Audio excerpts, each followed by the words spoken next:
seguir con el mismo tema, ¿no? Por cierto, mientras se va desarrollando todo este conflicto que, digamos, no hemos visto todavía las reales consecuencias y las dimensiones de, de lo sucedido durante el pasado viernes. Ya vamos a hablar sobre eso también, porque el gobierno mexicano, por supuesto que no, yo me imagino que no va a dejar que esto quede ahí, y por eso han presentado ya la denuncia ante la Corte Internacional de Justicia.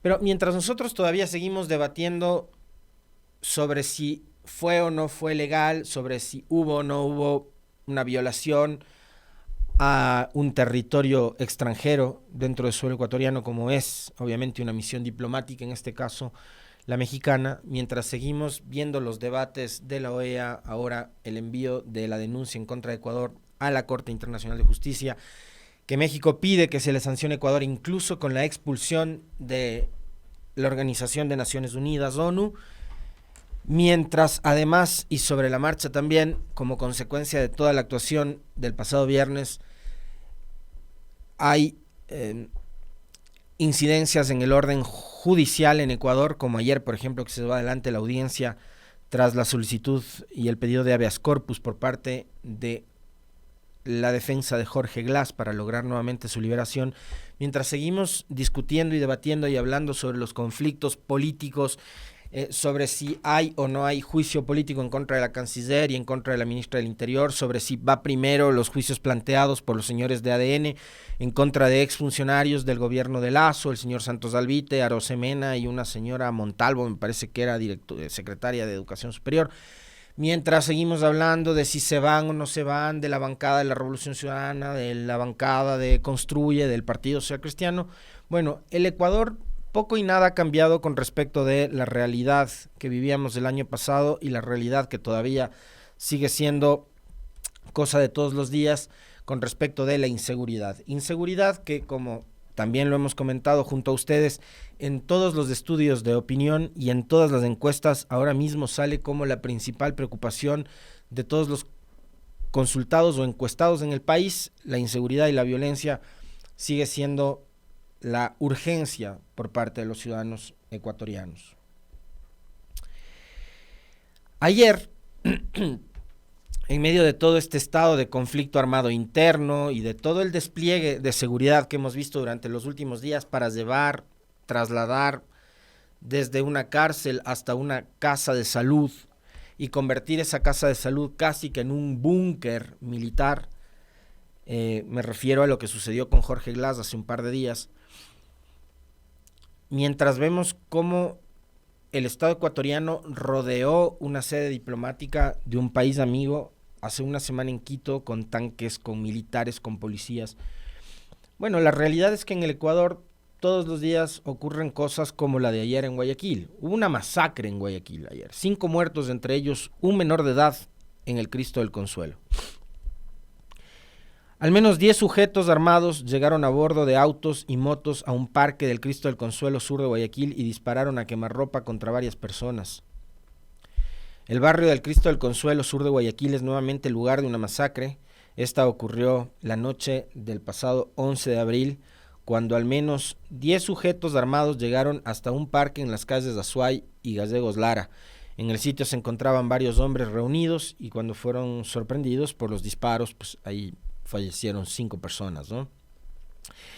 Los restos de 3 de ellos quedaron regados en el parque, mientras que el deceso de las otras 2 personas fue confirmado ya en el hospital, hasta donde fueron llevados con algún signo vital, ¿no? Entre los fallecidos existe un menor de edad que estaba vendiendo zapatos en el parque al momento del ataque. La escena del crimen se ubica en los exteriores de la iglesia Espíritu Santo, donde terminaba el recorrido de la procesión del Cristo del Consuelo, una de las más multitudinarias del país en Semana Santa. Bueno, eso es el pan de todos los días en este país. Eso es lo que pasa mientras el gobierno nacional se enfoca en otro tipo de problemas y en otro tipo de conflictos. Eso es pan de todos los días en el Ecuador, y ante eso no tenemos todavía mayores respuestas por parte del gobierno y de las autoridades que están al frente de los ministerios encargados de la seguridad, más allá de decir unos que han reducido el 60%, otros que han reducido el 27%, en fin, ni siquiera para establecer o definir los porcentajes en este gobierno se han puesto de acuerdo cuando quieren tratar de vender una realidad que no es la que vivimos la mayoría de ecuatorianos, vinculada a la reducción de la violencia o de la inseguridad.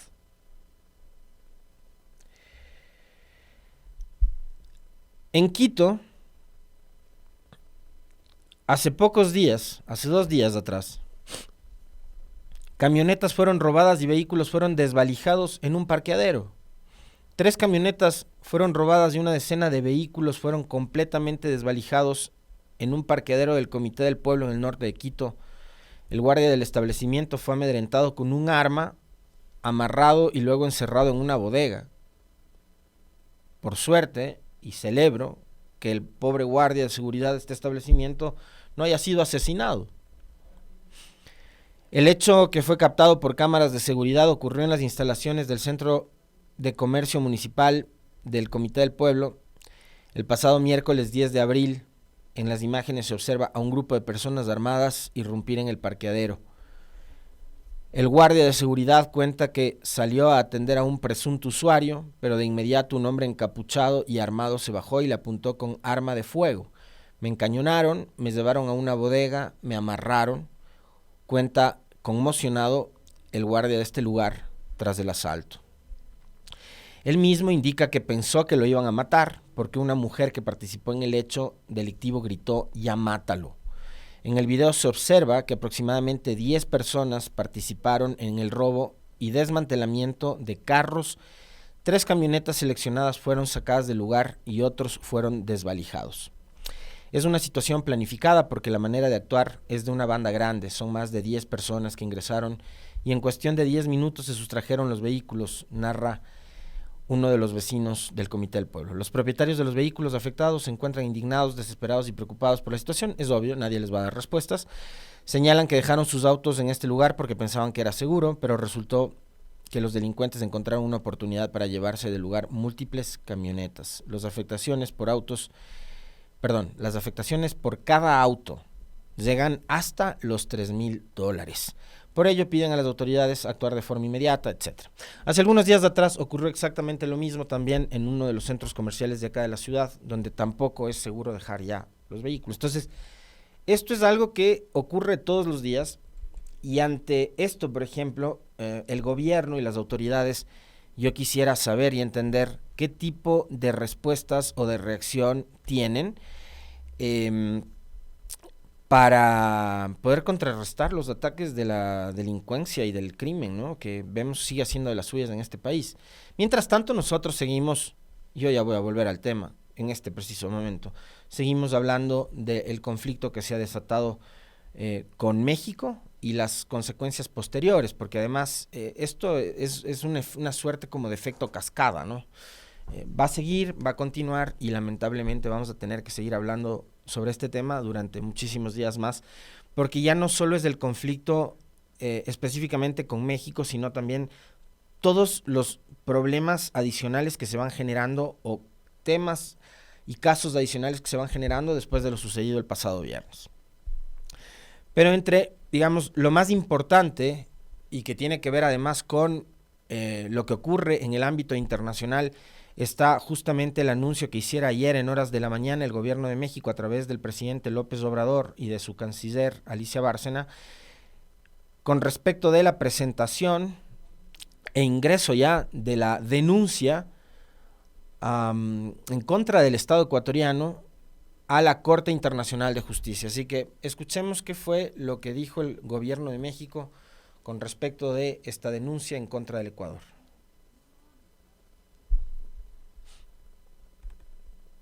Estos son los reclamos Y los reclamos son muy contundentes. Primero, juzgar y declarar que Ecuador es responsable del daño que las violaciones de sus obligaciones internacionales han causado y siguen causando a México. Segundo, la suspensión de Ecuador como integrante de la Organización de las Naciones Unidas, en tanto no se emita una disculpa pública reconociendo las violaciones a los principios y normas fundamentales del derecho internacional con la finalidad de garantizar la reparación del daño moral infligido al Estado mexicano y a sus nacionales. Tercero, juzgar y declarar que en caso de una violación de los principios de la Carta de las Naciones Unidas, similar a la cometida por Ecuador, la Corte Internacional de Justicia es el órgano adecuado judicial para determinar la responsabilidad de un Estado a fin de iniciar el proceso de expulsión en virtud del artículo 6 de dicha Carta de las Naciones Unidas. Establecer el precedente que cualquier Estado o nación que actúe como lo hizo Ecuador será expulsado en definitiva de la Organización de las Naciones Unidas con base en la evaluación prevista en el artículo 6 del mismo instrumento de la Carta de las Naciones Unidas. Y 5, es tan importante evitar la repetición de estos casos que el Tribunal Internacional de Justicia podrá presentar la expulsión del Estado que viole el derecho internacional de manera rápida y expedita ante el Consejo de Seguridad de la ONU, evitando el veto de sus miembros. Esto es lo que estamos presentando el día de hoy.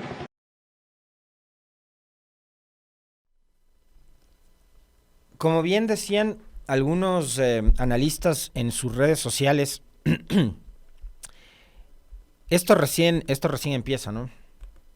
Medios internacionales de todo el mundo han recogido la noticia. México presenta demanda contra Ecuador ante la Corte Internacional de Justicia. El gobierno de México presentó este jueves una demanda contra Ecuador ante la Corte de La Haya por el asalto a la embajada. Nuestra demanda es contra el Estado de Ecuador, no contra ninguna persona en particular, comentó la canciller Alicia Bárcena.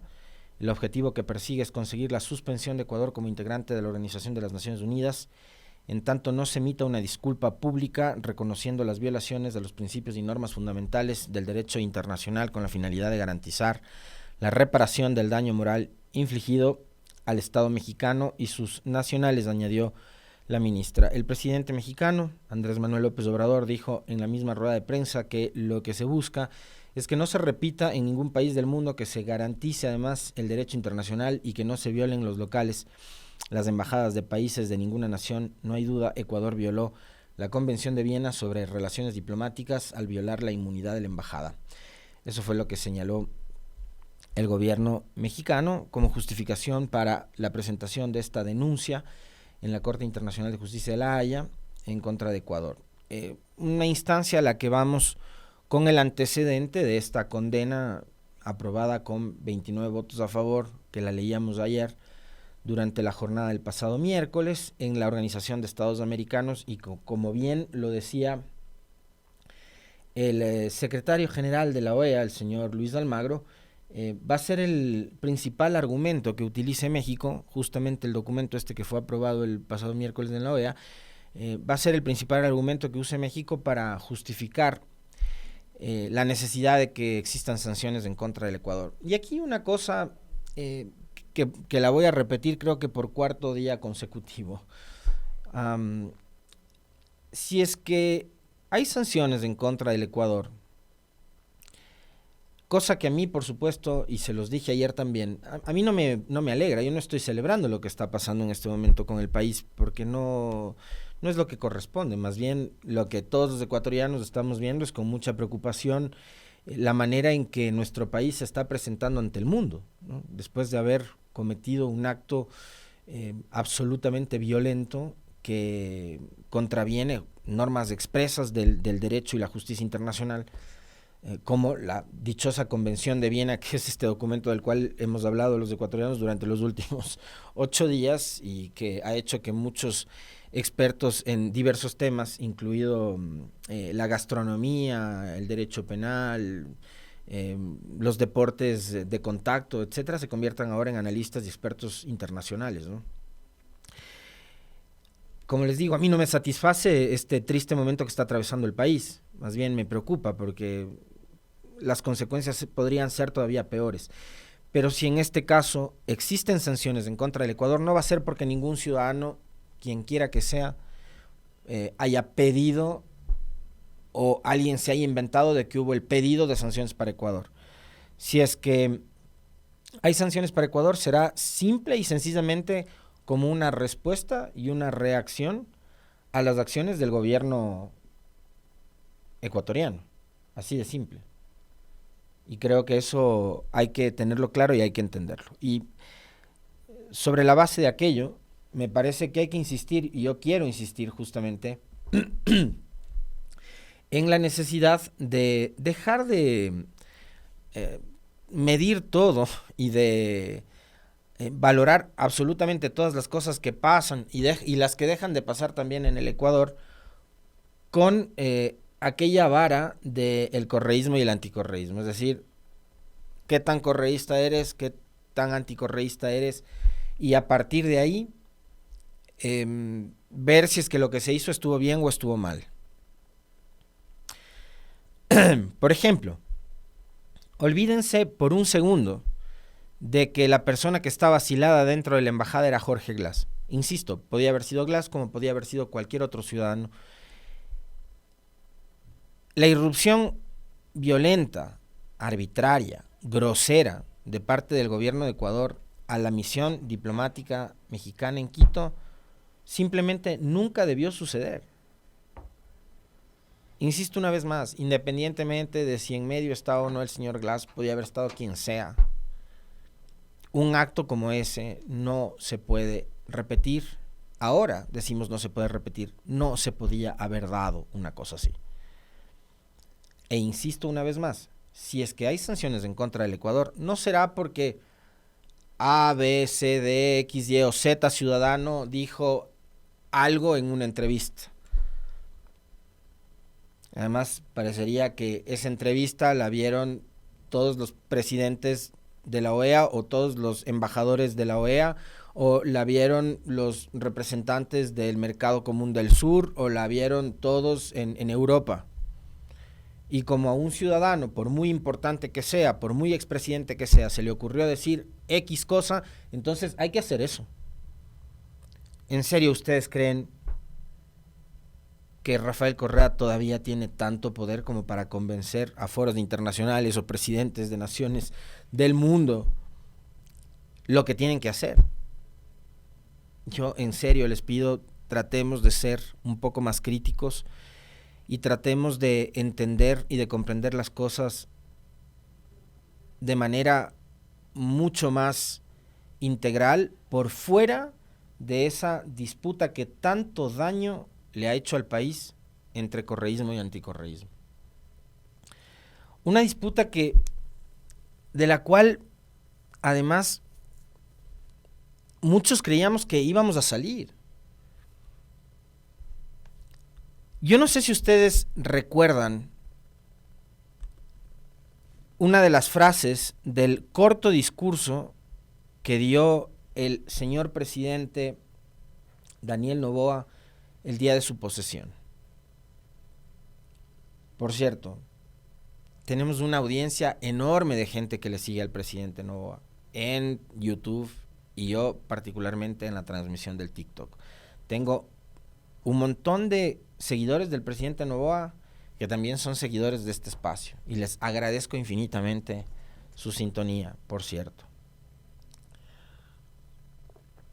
Pero quizás ellos van a tener mucho más presente y en su memoria, como son seguidores del presidente Noboa, van a tener muy presente en su memoria el discurso, además que fue muy corto, ¿no?, del presidente el día de su posesión.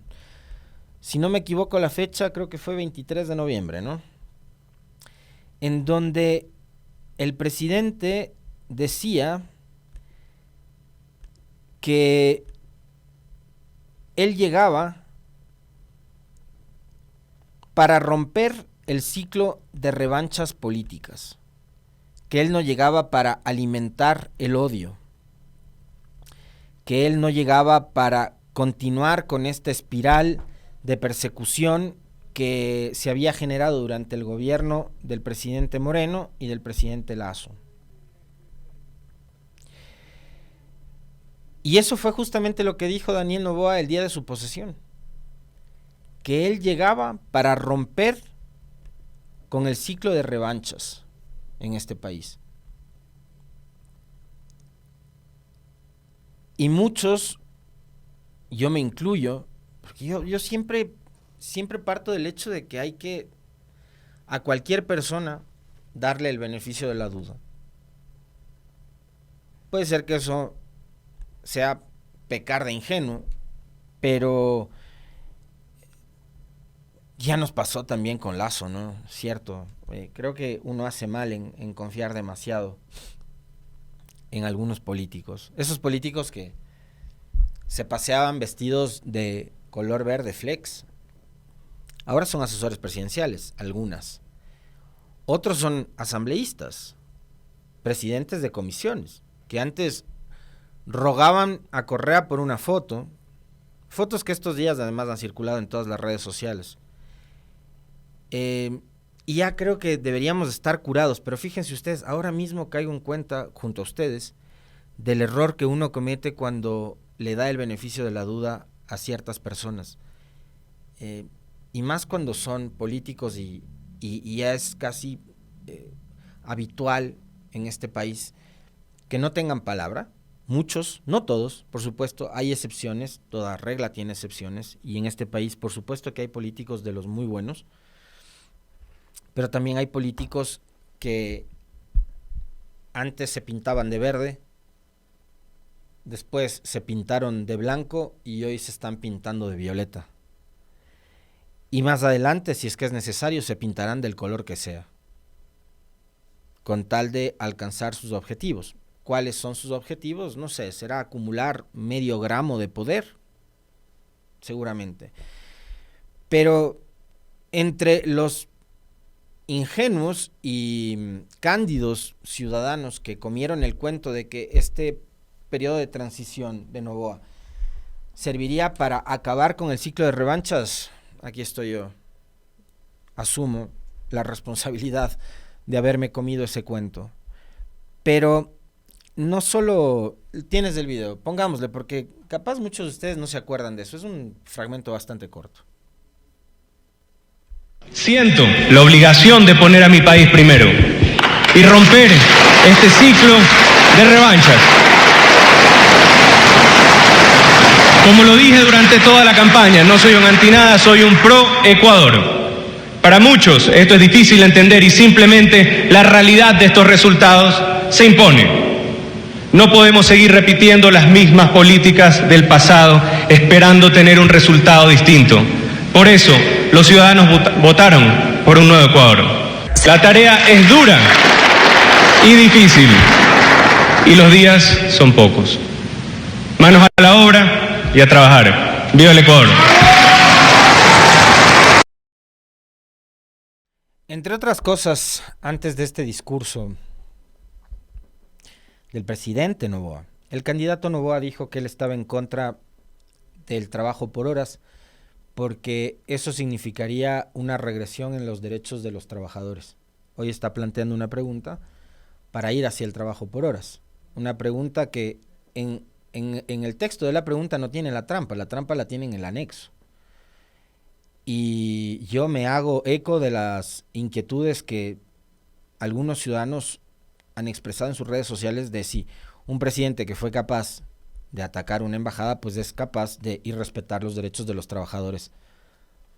Más allá de que ahora tengas un contrato bajo las normas y reglas actuales y más adelante te puedan disolver ese contrato y volver a contratarte por horas sin afiliación al IES, sin derecho a vacaciones y sin todos los beneficios de ley que debería tener un trabajador ahora mismo. El presidente dijo que no creía en el trabajo por horas porque eso era regresivo en materia de derechos. El presidente también en campaña dijo que iba a construir cárceles flotantes o que iba a contratar, a comprar, qué sé yo, cárceles flotantes. El presidente en campaña también dijo que iba a aumentarles las pensiones jubilares a los jubilados y jubiladas de este país. Y bueno, nada de eso cumplió. Pero el que ustedes acaban de escuchar ya no era candidato, pues era presidente. Y como presidente, luciendo la banda presidencial, él ofreció acabar con el ciclo de revanchas, y lo que estamos viendo es todo lo contrario, que hoy están alimentando ese ciclo de revanchas. Y lo que se vio ayer, por ejemplo, durante la audiencia de habeas corpus para Jorge Glass, es justamente eso. Es un Estado ya, no es un gobierno, es un Estado, porque ahí participó la Procuraduría, el gobierno a través de su ministra del Interior, y participó el Estado a través de militares y policías que estaban muy bien preparados y entrenados para dar sus discursos y sus testimonios. Vemos que hay un Estado que está comprometido en nuevamente alimentar todo este proceso de persecución y de revanchas, que dijo el propio presidente que lo iba a acabar. Y es el Estado y es el gobierno a través de su ministra de Trabajo que resulta que ha presentado una demanda, creo que es la demanda número 54 en contra de Rafael Correa. El propio Correa lo publicaba en su Twitter hace unas horas. Creo que es la demanda número 54 en contra de Correa, ahora por traición a la patria. Y en esa demanda, a la señora ministra de Trabajo, creo que es de apellido Núñez la señora, pide y exige que al presidente Correa le cierren la cuenta de Twitter. O sea, ya en serio, estamos locos. Ya ni la libertad de expresión se le quiere respetar a un expresidente como Correa. Y esto no es por un tema de afinidad, de si eres o no eres, porque además, insisto acá, como todo se mide con la vara de qué tan correísta eres, sino es simplemente, yo les invito a todos ustedes a que se sienten y le pongan play 10 veces a la declaración que dio el expresidente Correa en ese medio internacional sobre el tema de las sanciones, y que ustedes sean los que determinen si es que Correa estaba pidiendo o no que se le sancione al Ecuador. Ustedes, no lo que dice tal periodista, no lo que dice tal medio, o no lo que dice una ministra de Estado. Ustedes vayan y busquen en YouTube la declaración de Correa y escuchen 10 veces a ver si es que Correa está haciendo lobby para que le sancionen al Ecuador. Insisto una vez más, al Ecuador, si le van a sancionar, le sancionan por las acciones del gobierno de Noboa. Él es el que gobierna, no Correa. No Correa.